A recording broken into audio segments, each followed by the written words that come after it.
नमस्कार साथियों, मेरा नाम है एसएन भारती और आप देख रहे हैं सानवी चीज़ सेंटर पटना। और आज आते हैं आज का करंट अफेयर्स और आज हैं आपके लिए लाइव हैं।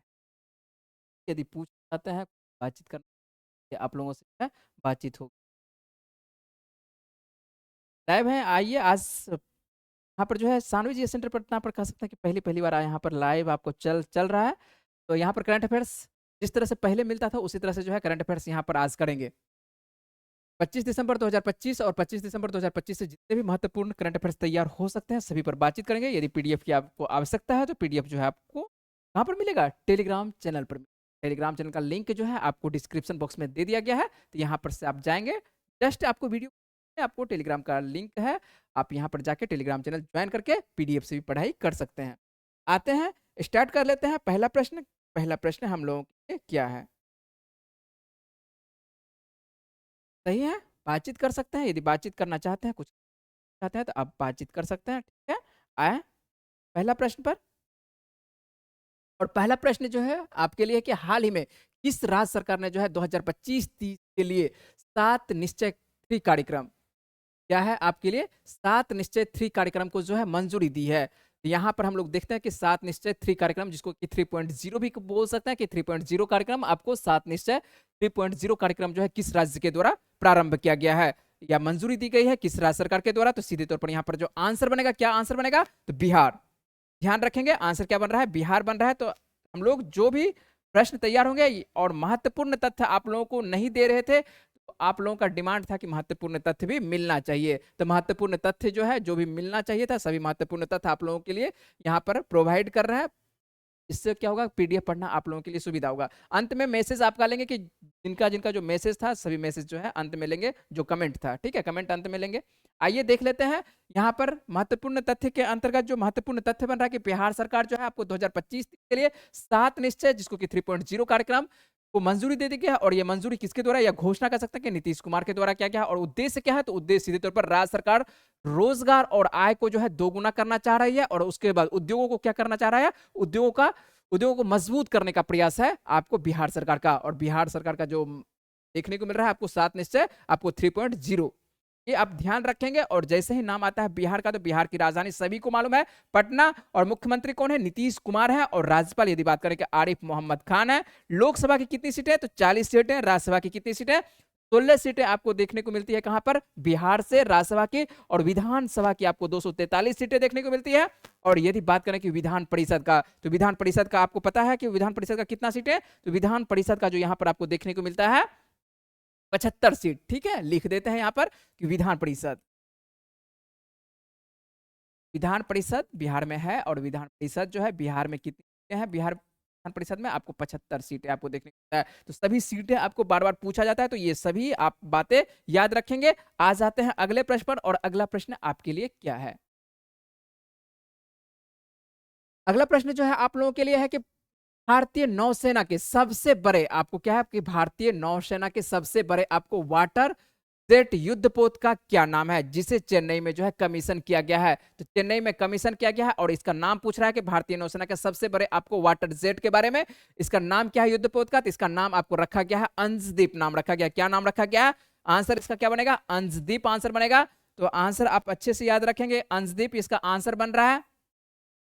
और महत्वपूर्ण तथ्य के अंतर्गत हम लोग यह देख लेंगे कि यह जो है आपको अंशदीप जो है क्या कहते हैं किसके द्वारा तैयार किया गया है, या भारत के द्वारा या दूसरी कंपनी के द्वारा? तो कंपनी आपको देखने को मिल रहा है, क्या देखने को मिल रहा है? ये जो आपको गार्डन रीच आपको शिप बिल्डर्स एंड इंजीनियरिंग के द्वारा जो है यह स्वदेशी रूप से जो है निर्मित है। किसके द्वारा? तो ये भारत के द्वारा जो है स्वदेशी रूप से निर्मित है। और इसको हाल ही में चेन्नई में जो है कमीशन किया गया है भारतीय नौसेना में। और यह सबसे बड़ा क्या है? वाटर जेट आपको युद्धपोत है। क्या है? सबसे बड़ा भारत का कह सकते हैं कि सबसे बड़ा आपको वाटर जेट आपको युद्धपोत आईएनएस आपको अंशदीप इसका नाम है, जो एक पनडुब्बी रोधी उथले पानी का जहाज है। क्या है? यह गहरे पानी में नहीं रहता है, तो ये कहां पर रहेगा? आपको उथले पानी में आपको ये देखने को मिलेगा। तो उथले पानी में। और यह जो आप इमेज देख रहे हैं तो ये इमेज आपको किसका है? अंशदीप का, जिसको कि कमीशन हाल ही में कहां पर किया गया है? चेन्नई में इसका कमीशन किया गया है। ठीक है, कह सकते हैं कि इसको जो है तैयार करके उतारा गया है कहां पर? तो आपको आप चेन्नई में। अगले प्रश्न पर बात करते हैं कि अगला प्रश्न आप लोगों के लिए क्या है करंट अफेयर्स के अंतर्गत। आज का जो करंट अफेयर्स के अंतर्गत देखते हैं कि सबसे महत्वपूर्ण प्रश्न के अंतर्गत आपका नेक्स्ट प्रश्न क्या है। तो नेक्स्ट प्रश्न यहाँ पर आपको देखने को मिल रहा है कि हाल ही में किसे फ्रांस का सबसे जो प्रतिष्ठित आपको पुरस्कार देखने को मिलता है, फ्रांस का सबसे प्रतिष्ठित पुरस्कार कौन सा है? सेविलियर आपको डे ला ऑर्डे आपको डेस आर्ट्स है ना। तो यहाँ पर ध्यान रखेंगे, यहाँ पर देखिए आपको नीचे में लिखा हुआ है कि यहाँ पर सेविलियर आपको de la Ordre des Arts et des Lettres जो है सम्मानित किया गया है। ये किसको सम्मानित किया गया है? तो सम्मानित किया गया है फ्रांस का सबसे प्रतिष्ठित पुरस्कार। इतना ही याद रखेंगे, ज्यादा याद करने की आवश्यकता नहीं है आपको। सेविलियर डे, ठीक है, सेविलियर डे जो सम्मानित किया गया, किनको सम्मानित किया गया है? आपको रवि डीसी को सम्मानित किया गया है। और रवि डीसी क्या है? तो रवि डीसी जो आपको देखने को मिलते हैं, ये मलयालम प्रकाशक और डीसी बुक्स के प्रबंध निदेशक हैं। क्या है? आपको ये मलयालम कहाँ के रहने वाले कह सकते हैं कि आपको केरल, तो आप ध्यान रखेंगे हाल ही में मलयालम के जो आपको प्रकाशक या डीसी बुक्स के जो प्रबंध निदेशक है रवि डीसी, इन्हीं को जो है भारत और फ्रांस के बीच सांस्कृतिक आदान प्रदान के लिए, किसके लिए? तो सांस्कृतिक आदान प्रदान के लिए आपको देखने को क्या मिलता है? साहित्य योगदान के लिए जो है फ्रांस का प्रतिष्ठित आपको सेविलियर डे आपको पुरस्कार जो है सम्मानित किया गया है। और ये जो आप तस्वीर देख रहे हैं, तो सीधी सी बात है कि ये तस्वीर आपको किनका है? तो ये तस्वीर है आपको रवि डीसी का तस्वीर, है ना। आगे चलते हैं, प्रश्न इसी तरह से आप ध्यान रखेंगे, जितने भी महत्वपूर्ण प्रश्न है सभी प्रश्न आप लोगों के लिए ले रहे हैं, तो यह प्रश्न आप ध्यान रखेंगे। आगे आते हैं कि अगला प्रश्न आप लोगों के लिए क्या है कि 7 दिसंबर 1941 के पर्ल हार्बर हमले में जीवित बचे आपको सैनिक इरा इकसाब का जो है 105 वर्ष की आयु में क्या हो जा रहा है? मृत्यु हो जा रहा है। और इरा इकसाब जो है पूछा जा रहा है कि कहाँ के ये नागरिक थे, ठीक है, यही पूछा रहा है कि ये किस देश से इनका संबंध है। तो वे किस देश से संबंधित रखते थे या किस देश के इससे इनका संबंध था। और यह कहानी कब की है? आपको 7 दिसंबर 1941 की, और कहानी है पर्ल हार्बर हमले की। और पर्ल हार्बर हमले जो है आप लोगों को पढ़ाया जाता है और अच्छे से आपको पढ़ाते हैं। क्या पढ़ाते हैं पर्ल हार्बर में? कि पर्ल हार्बर की जो घटना है 7 दिसंबर, आपको लिखा हुआ है कि 7 दिसंबर 1941 की ये घटना है। और ये घटना कब होती है? द्वितीय विश्व युद्ध के दौरान होती है। और पर्ल हार्बर जो है ये क्षेत्र किसका है? तो पर्ल हार्बर क्षेत्र जो है आपको अमेरिका का क्षेत्र है। और अमेरिका का किस राज्य का? तो अमेरिका का आपको हवाई द्वीप एक राज्य है जो कि आपको पूरी तरह से कहां पर अवस्थित है? प्रशांत महासागर में अवस्थित है। और प्रशांत महासागर का जो ये हवाई द्वीप है, इसकी राजधानी आपको होनोलुलु है। और यहीं पर आपको देखने को मिलता है कि उसी अवस्थित उसके आसपास में आपको पर्ल हार्बर, जो कि अमेरिका का क्या है? नौसेना अड्डा हुआ करता था। ये अमेरिका का क्या हुआ करता था? नौसेना अड्डा हुआ करता था। और इसको जो है जापान के द्वारा क्या कर दिया जाता है? यहाँ पर छोटे छोटे जो बम है इस पे गिरा दिया जाता है, तो ये हो जाता है तबाह, पर्ल हार्बर हो जाता है तबाह। और यहीं पर जो है अमेरिकी सेना के अंतर्गत जो है एक व्यक्ति काम करते थे, बच्चे सैनिक है ना, यहाँ लिखा हुआ कि बच्चे सैनिक, एक सैनिक हुआ करते थे, इसका नाम हुआ करता है इरा इकसाब, जो कि आपको इस हमले में बच जाते हैं। क्या होते हैं? बच जाते हैं। और 105 वर्ष की एकदम लंबी आयु ये हैं, लेकिन हाल ही में इनका हो जाता है मृत्यु। और ये नागरिक है कहाँ के? तो नागरिक हैं अमेरिका के नागरिक हैं। समझ रहे हैं बात को? तो अमेरिका के नागरिक हैं, अच्छे से याद रखेंगे कि अमेरिका के ये नागरिक थे। और इनका नाम क्या था? आपको इरा इकसाब नाम था। और आप लोगों को बार बार करंट अफेयर्स में आपको ये बात बताते रहते हैं कि जिनका भी जो प्रख्यात व्यक्ति होते हैं उनकी मृत्यु यदि होती है तो उनसे संबंधित प्रश्न पूछा जाता है। कल भी आपको करंट अफेयर्स में करवाए थे, और आज के बिहार दरोगा के सेट में भी आपको यहां से प्रश्न देखने को मिला था। क्या? एक महत्वपूर्ण हस्ती थी जिनका कि आपको देहांत हो गया था, उनसे संबंधित प्रश्न पूछा गया था। और यहाँ पर भी जो भी व्यक्ति महत्वपूर्ण रहते हैं वहां पर देखेंगे कि वहां से क्या प्रश्न तैयार हो सकता है या नहीं तैयार हो सकता है। एक तो मृत्यु से संबंधित प्रश्न पूछा जाता है, और पर्ल हार्बर जब घटना आई है तो पर्ल हार्बर से भी प्रश्न पूछा जा सकता है कि पर्ल हार्बर जो है कहां पर है, क्या घटना घटी थी, पर्ल हार्बर की क्या घटना थी। शॉर्ट में हम लोग जल्दी से, आप वैसे तो बता चुके हैं आप लोगों को, यहाँ पर जापान के द्वारा छोटे छोटे बम गिरा दिया जाता है। ये जो आपको क्षेत्र देखने को मिलता है पर्ल हार्बर, यहाँ पर नौसेना अड्डा हुआ करता था, इसको तबाह कर दिया जाता है जापान के द्वारा। और 7 दिसंबर 1941 से पहले जो है जापान किसमें सम्मिलित नहीं था? तो जापान द्वितीय विश्व युद्ध में सम्मिलित नहीं था। लेकिन 8 दिसंबर 1941 को ये जापान बोल रहे हैं, आप अमेरिका आपको 7 दिसंबर 1941 से पहले नहीं सम्मिलित था। लेकिन 7 दिसंबर 1941 के बाद जो है आपको 8 दिसंबर 1941 से अमेरिका घोषणा कर देता है कि हम भी जो है द्वितीय विश्व युद्ध में आ रहे हैं, तो घोषणा करते हैं। और उसके बाद ये किसके तरफ से आएगा? तो सीधी सी बात है कि मित्र राष्ट्र की तरफ से जापान के विरुद्ध आएगा, क्योंकि जापान ही हमला करता है कहां पर? अमेरिका पर हमला करता है। और धीरे धीरे जो है परमाणु बम तैयार कर रहा था कौन? अमेरिका तैयार कर रहा था। और आने वाले आपको पता है कि 6 अगस्त 9 अगस्त 1945 यहाँ पर घटती है घटना, कौन सा? परमाणु बम का हमला। तो ये तो आगे की कहानी है, आप लोग जानते होंगे, लेकिन पर्ल हार्बर की कहानी आपको जानकारी होनी चाहिए। और इसी वजह से जो है अमेरिका जो है यहाँ पर सम्मिलित हो जाता है द्वितीय विश्व युद्ध, ठीक है। और ये जो आपको देखने को तस्वीर मिल रहा है, यही है कौन? इरा इकसाब है। आए आगे चलते हैं अगले प्रश्न पर, और अगला प्रश्न आपके लिए क्या है देख चलिए अगला जो आपको प्रश्न तैयार है, यहाँ जो प्रश्न आपको मिल रहा है, अगला प्रश्न ये है कि किस राज्य और किस राज्य में जो है आपको कावेरी नदी डेल्टा में जो है स्मूथ कोटेड, किसके बारे में बात कर रहे हैं, स्मूथ कोटेड आपको उद्भिलाव। उद्भिलाव आप लोग देखे होंगे, उद्भिलाव की जो है सुरक्षा के लिए एक संरक्षण पहल जो शुरू की गई है, तो संरक्षण पहल जो है किसके द्वारा शुरू की गई है, तो आप ध्यान रखेंगे किस राज्य सरकार ने जो आपको कावेरी नदी डेल्टा स्मूथ आपको कोटेड उद्भिलाव की सुरक्षा के लिए एक आपको संरक्षण पहल शुरू की गई है, तो ध्यान रखेंगे किस राज्य के द्वारा, तो तमिलनाडु के द्वारा। किस राज्य के द्वारा, तो यहां पर आंसर क्या बनेगा, तमिलनाडु बनेगा, है ना। तो यहाँ पर तमिलनाडु आंसर बनेगा, तो तमिलनाडु ध्यान रखेंगे तमिलनाडु। और ये जो आपको उद्भिलाव देखने को मिल रहा है, ये रेड लिस्ट के अंतर्गत आ चुका है, और रेड लिस्ट के अंतर्गत आ चुका है, तो इसका संरक्षण आवश्यक है। और ये किस पानी में पाया जाता है, तो आपको मीठे पानी में पाया जाता है। ये किस पानी में, तो मीठे पानी में। और इसका संरक्षण आवश्यक क्यों है, यह जो है मीठे पानी में जो मछलियां होती है इसको क्या करती है, संतुलित करने का काम करती है। आपको यह प्रजाति जो है आपको यहाँ पर चाहते हैं, ये पारिस्थितिकी तंत्र जैव संकेत का ये माना जाता है, और यह प्रजाति समूहों में रहती है और सामूहिक शिकार के माध्यम से जो है मछलियों की संख्या को संतुलित बनाए रखती है। ठीक है, तो उद्भिलाव जो है आपको संतुलित किसको बनाए रखने में मदद मिलती है, इससे मछलियों को, है ना। और इसको जो ध्यान रखेंगे कि नदी डेल्टा के अंतर्गत, तो कावेरी नदी डेल्टा के अंतर्गत। और स्मूथ कोटेड आपको उद्भिलाव, जिसको इसमें बोलते हैं स्मूथ आपको कोटेड ऑटर के नाम से इनको जाना जाता है। और इसके संरक्षण किस राज्य के द्वारा, तो तमिलनाडु, अच्छे से याद रखेंगे तमिलनाडु। चलें अगले प्रश्न पर। और अगला प्रश्न आप लोगों के लिए क्या है कि दुनिया के सबसे बड़े आपको परमाणु आपको संयंत्र, और क्या नाम है इनका, नाम है आपको काशीवाजाकी। काशीवाजाकी और काशीवाजाकी, और नाम से पता चल रहा होगा कि काशीवाजाकी जो है किस देश में होगा, किस देश में होगा, नाम से। और यही प्रश्न तो पूछा जा रहा है कि आपको परमाणु संयंत्र जो है आपको काशीवाजाकी को किस देश ने जो है फिर से शुरू करने की आपको मंजूरी दी है, तो किस देश को शुरू करने की मंजूरी दी है, तो जापान, है ना। जापान, ध्यान रखेंगे कि जापान के द्वारा। और जापान यहाँ पर जो है काशीवाजाकी को जो है बंद कर दिया गया था। कब से बंद था ये, तो 2011 से। और 2011 से क्यों बंद था, ये घटना आपको याद होनी चाहिए, फुकुशिमा के बारे में। यहाँ पर जो है फुकुशिमा दैची संयंत्र जो है क्षतिग्रस्त हो जाता है 2011 में। क्यों क्षतिग्रस्त हो जाता है, क्योंकि यहाँ पर आता है 2011 में भूकंप और सुनामी, भयंकर भूकंप और भयंकर सुनामी आती है। और इस वजह से जो है यहाँ पर एक परमाणु संयंत्र हुआ करता था आपको जापान का आपको सीमा दाइची आपको संयंत्र, जो कि क्षतिग्रस्त हो जाता है। और इसके बाद जो है जापान की सरकार जो है, जापान की सरकार को लगने लगा कि चेरनोबिल, ऐसा नहीं एक घटना, चेरनोबिल घटना आप लोग पढ़े होंगे, वैसे चेरनोबिल वर्तमान में जो है यूक्रेन में है, लेकिन उस वक्त जो है आपको यूएसएसआर का ये क्षेत्र हुआ करता था, सोवियत संघ का क्षेत्र हुआ करता था। यहाँ पर एक घटना घटती है चेरनोबिल, और लगने लगता है जापान को कि ऐसा नहीं कि कहीं चेरनोबिल जैसी घटना घट जाए, क्योंकि पहले ही जो है जापान जो है 1945 में देखने को मिलता है क्या, ये आपको परमाणु हमला झेल चुका था।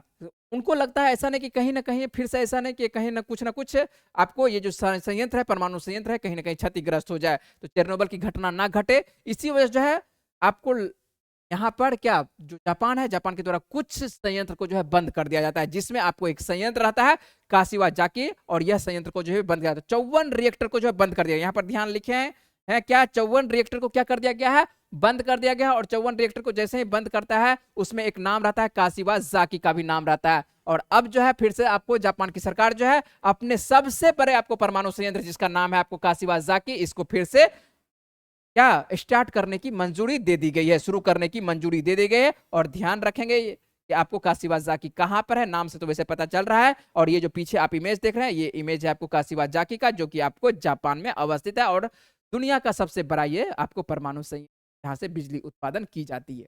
क्या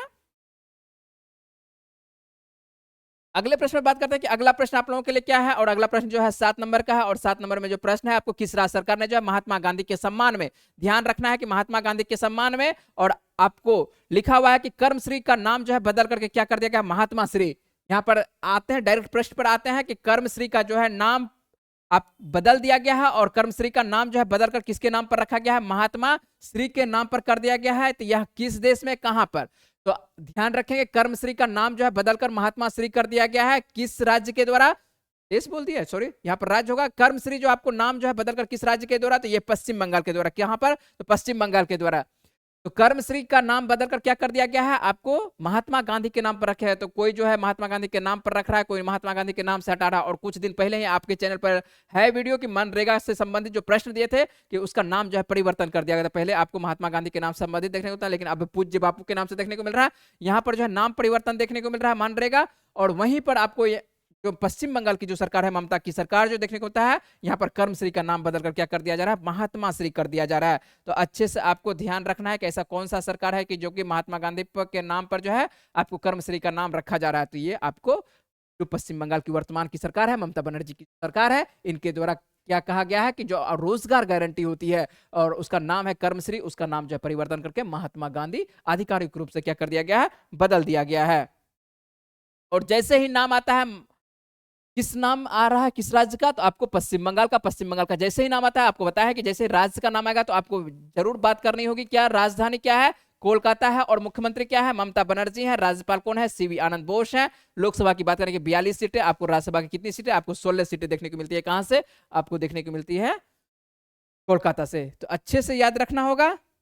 चले आगे, समझ रहे हैं। किसी प्रकार का कोई परेशानी तो कमेंट कर सकते हैं। आप लोगों का जो है लाइव क्लास चल रहा है, और लाइव क्लास चल रहा है तो आप लोग जो बातें करना चाहते हैं बातें कर सकते हैं। आ जाते हैं अगले प्रश्न पर। और अगला प्रश्न आप लोगों के लिए क्या है, अब अगला प्रश्न जो है आपको प्रशासक से संबंधित है। और प्रशासक से कौन सा प्रशासक था, हाल ही में जो है नासा का 15वां प्रशासक जो है किससे नियुक्त कर दिया गया। तो हाल ही में जो है 15वां आपको प्रशासक जो है नियुक्त कर दिया गया। किनको नियुक्त किया गया है, आपको इसाक मैन, जेरेड आपको इसाक मैन को नियुक्त किया गया है। अच्छे से याद रखेंगे। और नासा से संबंधित प्रश्न भी जो है बार बार पूछा जाता है कि नासा संबंधित आपको नासा का 15वां आपको प्रशासक अरबपति जो है, इनका नाम क्या है, आपको इसाक मैन। और इसी को जो है नासा का कह सकते हैं कि सीधे तौर पर जो है क्या प्रशासक नियुक्त कर दिया। तो आपको 15वां प्रशासक अच्छे तौर पर याद रखना होगा। नासा और नासा संबंधित जो है प्रश्न पूछा जाता है। ये जो तस्वीर आपको देखने को मिल रहा है, आपको इसाक मैन की तस्वीर है। और यहाँ पर फुल फॉर्म लिखा हुआ है नासा का, क्या होता है full form, the national aeronautics and space administration होता है।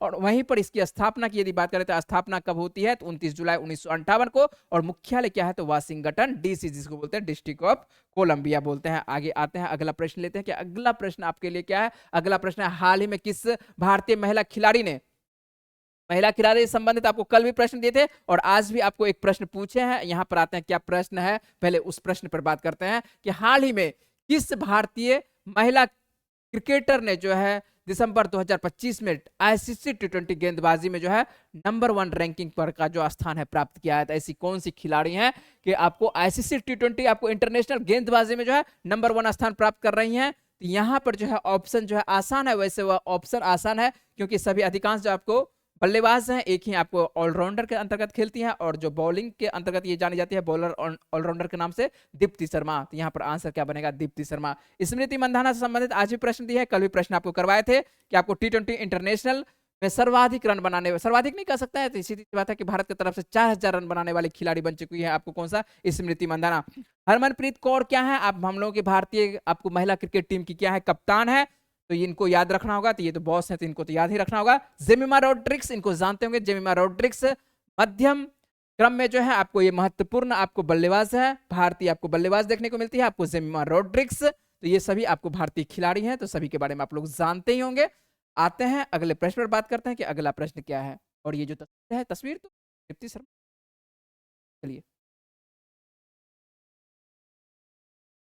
अगले प्रश्न में बात करते हैं कि अगला प्रश्न क्या है। और अगला प्रश्न जो है यही प्रश्न आप लोगों के जो है थंबनेल पर मिला था, है ना, थंबनेल पर आपको यही प्रश्न आपको देखने को मिला था। और प्रश्न है कि हाल ही में किस देश ने जो है अपना पहला पॉलीमर आपको बैंक नोट जो है लॉन्च किया था। तो बैंक नोट आपको किस देश के द्वारा लॉन्च किया गया है, तो हाल ही में ओमान के द्वारा। किस देश के द्वारा, तो ओमान के द्वारा। और ओमान के द्वारा जैसे ही लॉन्च किया गया है तो आपको याद रखना होगा ओमान की राजधानी क्या है। ओमान की राजधानी जो है पता है आपको, 2-3 दिन पहले भी पता है कि ओमान की राजधानी जो है मस्कट है। और यहाँ जो मुद्रा चलती है कौन सी मुद्रा चलती है, आपको रियाल मुद्रा चलती है। और ओमान के द्वारा हाल ही में जो है पॉलीमर, अपना पहला पॉलीमर बैंक नोट को क्या कर दिया गया है, लॉन्च कर दिया गया है। ये जो आपको तस्वीर देखने को मिल रहा है, ये पहला आपको पॉलीमर बैंक नोट है किसका, तो ये आपको नोट है ओमान का, जो कि 11 जनवरी 2026 जो है प्रचलन में आने वाला है। तो आपको बहुत जल्द आने वाला है। 11 जनवरी 2026 से ये प्रचलन में मार्केट में आ जाएगा, ठीक है। और अधिक टिकाऊ और सुरक्षित है ये, तो पॉलीमर का है तो स्वाभाविक बात है कि अधिक टिकाऊ और सुरक्षित होगा। और यह पॉलीमर से बना है और इसे अधिक टिकाऊ बनाता है और इसमें उन्नत सुरक्षा सुविधाएं हैं, जिससे नकली नोट बनाना क्या हो जाता है, मुश्किल हो जाता है। ये ध्यान रखना है ओमान के द्वारा, और ओमान के द्वारा जो है पॉलीमर नोट हाल ही में जो है लॉन्च किया गया है। और आप लोगों से जो है पिछले वीडियो में आप लोगों से एक प्रश्न पूछे थे, उसका सही जवाब क्या है, आइए जल्दी से देख लेते हैं इसका सही जवाब क्या है। क्या ठीक है?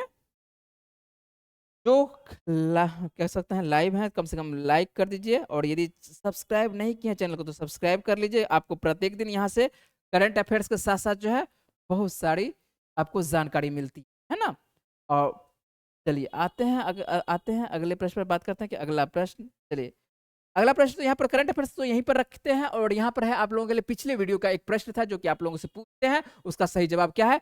किसी किसी छात्र का जवाब आया है, और कोई कोई छात्र जो है पिछले वीडियो में बहुत सारी परेशानी थी, क्या परेशानी थी वह कमेंट लेने का प्रयास करेंगे। यहाँ पर आते हैं, मेंस अंडर 19 आपको एशिया कप 2025 का विजेता कौन बना है, तो आपको मेंस अंडर 19 एशिया कप 2025 का जो विजेता बन रहा है, कौन सा देश बना है, पाकिस्तान की अंडर 19 क्रिकेट टीम बनी है, और भारत को जो है यहाँ पर बुरी तरह से पराजित कर दिया गया है। तो अंडर 19 में जो है आपको पाकिस्तान का जो क्रिकेट टीम है अंडर 19 वाला, तो भारत को यहाँ पर आपको पराजित करते हुए दिखाई पड़ता है। कोई बात नहीं है, खेल है, खेल में ऐसा होता रहता है, ऊपर नीचे चलता रहता है ना। और जो जो छात्र कमेंट किए हैं उनका कमेंट ले लेते हैं, जल्दी से कमेंट ले लेते हैं। जो एसएससी ट्यूब है, ये आप नाम लिखने का प्रयास करिएगा बाबू कि आप कहाँ से लिख रहे हैं, क्या लिख रहे हैं। चलिए ठीक है, तो क्या आप लोगों के लिए करंट अफेयर्स जो मिल रहा है बेहतर है या नहीं है, क्या है, तो सभी बातें आप लिखने का प्रयास कर सकते हैं, ठीक है। और उसके बाद प्रिया ठाकुर का आपको मैसेज है कि कलर चेंज करिए, तो कलर चेंज कर दिया गया है, ठीक है। पिछले वीडियो में आप लोगों को कलर से संबंधित बहुत सारा कमेंट है, सभी कमेंट ले रहे हैं कि आपको रेड किए थे, जिससे कि आपको आंखों में हो सकता है कि पढ़ने में परेशानी हो रही होगी, ठीक है। उसके बाद श्याम कुमार महतो का जो है, जो कि आपको मधुबनी से मैसेज करते हैं, प्रत्येक दिन ये देखते भी हैं वीडियो, अच्छी बात है, और आपको जो है फायदा होगा, जरूर फायदा होगा, ठीक है। तो यहाँ पर लिखे हैं थैंक यू। और सर मेरा जो है आपको टायर 4 यदि जो आप तैयारी कर रहे हैं, किसका, तो आप टीचर का तैयारी कर रहे थे, बिल्कुल आपके लिए बेहतर है। करंट अफेयर्स आप लोगों को जो है पूछा जाएगा, यहाँ से तैयार करते रहेंगे, प्रत्येक दिन तैयार करेंगे, और पिछला वीडियो आप लोगों को रिवीजन भी करवाएंगे, है ना। पिछला वीडियो जितने भी आपको जनवरी से है, तो जनवरी से संबंधित जो भी आपको करंट अफेयर्स है, सभी आपको करंट अफेयर्स तैयार करवाएंगे। चलिए आंसर आप बिल्कुल सही लिखे हैं, और आंसर के साथ साथ जो आप बात लिखे हैं कि 91 रन से, तो यहाँ पर थोड़ा सा आपका गलत है, आप उसको सुधार करने की कोशिश, क्या 91 रन से या कुछ और, है ना। 191 होने चाहिए या 91 होनी चाहिए, आप बताएंगे, फिर से कमेंट करके आपको बताना होगा। उसके बाद आंसर है यहाँ पर हंसिका शर्मा का, और हंसिका शर्मा का आंसर है कि आपको आंसर दिए हैं 3 नंबर दिए हैं, बिल्कुल ठीक है, आपका आंसर बिल्कुल ठीक है। पाकिस्तान जो आप दिए हैं, पाकिस्तान की अंडर 19 टीम, बिल्कुल ठीक है। उसके बाद प्रियंका कुमारी का आपको मैसेज है कि आपको सर पहले जैसे आप देते थे वैसे ही दीजिए, तो ठीक है, जैसे बाबू पहले मिलता था उस तरह से कर दिया गया है, सेम उसी तरह से कर दिया गया है, परिवर्तन कर दिया गया है। आपको स्लाइड जो आपको रेड किया गया था उसको जो है परिवर्तन करके यहाँ पर बैकग्राउंड कह सकते हैं, बैकग्राउंड जो रेड कर दिया गया था, आप लोगों को पढ़ने में परेशानी हो रही है, काफी परेशानी हो रही है ना, तो मैसेज बार यहाँ पर आया था। उसके बाद अंकित राजपूत का है, इनका भी वही कमेंट है, सेम कमेंट है कि बैकग्राउंड जो कलर है जो पहले था वही करिए, तो वही कर दिया गया है। उसके बाद अंकित राजपूत जी और लिखते हैं, क्या लिखते हैं कि सर जैसे पहले देते थे वैसे दीजिए, क्योंकि पीडीएफ में यही बातें आपको बता रहे थे कि ये जो आज मैसेज है, और वहां पर भी स्टेडियम में भी यही बातें सुनने को मिला था कि लड़कों का कहना था क्या कि पीडीएफ पढ़ने में असुविधा होती है। तो जो पीडीएफ पढ़ने में असुविधा होती है, तो आप लोगों के लिए जो है पीडीएफ के लिए लिख दिए हैं और नोट्स करके दे रहे हैं। यदि आप इस तरह से, क्या होता है कि ऐसे पहले क्या था, केवल आपको क्वेश्चन करवा रहे थे, क्वेश्चन करवाते समय बिल्कुल कम लगता है, लेकिन ये नोट जो देते हैं तो इससे क्या होता है, पीडीएफ पढ़ने में आप लोगों को सुविधा होती है। इसको ध्यान में रखा गया है और बदल दिया गया है, तो अब जो है बिल्कुल मिलेगा। यदि आपको अभी भी किसी प्रकार की परेशानी है तो बातें आप लिख, तो यहाँ तक ही मैसेज था, और जिस भी चैनल पर जो भी मैसेज रहेगा सभी मैसेज को लेने का प्रयास रहेगा, ठीक है, तो ध्यान रखेंगे। यहाँ पर आते हैं, आज का प्रश्न आपके लिए क्या है। यदि आप लाइव तो आप लोगों से प्रत्येक दिन नहीं मिलते, इसलिए आज आप लोग कम है, जो भी वीडियो बाद में आप देखिएगा, ठीक है। जब भी आपको मौका मिलता है, खाते पीते जब भी देखते हैं, है ना, जब भी आप देखते हैं, तो यह वीडियो का फॉर्मेट आपके लिए रहता है, आपके चैनल पर रहता है, और आप जो है सीधे प्रश्न का जवाब दीजिएगा, और किसी प्रकार का परेशानी हो तो आप कमेंट कीजिएगा। आज का प्रश्न ले लेते हैं कि आज का प्रश्न आपके लिए क्या है। जब भी वीडियो देखिएगा इस प्रश्न का जवाब आपको लिखना होगा। हाल ही में जो है आपको 4000 T20 आपको इंटरनेशनल रन बनाने वाली जो है पहली आपको एशियाई महिला खिलाड़ी कौन बन गई है, तो पहले आपको एशियाई महिला खिलाड़ी के तौर पर पूछ रहा है, ठीक है? यहाँ पर कौन खिलाड़ी ऐसी है कि आपको टी20 में 4000 रन बना चुकी है? तो इसका आंसर आपको लिखना होगा क्या? कमेंट बॉक्स में लिखना होगा। जो भी आपको उचित आंसर लग रहा है, तो वह आपको आंसर लिखना होगा, कमेंट बॉक्स में लिखना होगा। तो आज का करंट अफेयर्स रखते हैं यहीं तक, मिलते हैं आप लोगों से अगले वीडियो में, और अगली वीडियो के साथ-साथ जो है नेक्स्ट करंट अफेयर्स चलते हैं। Okay, bye-bye.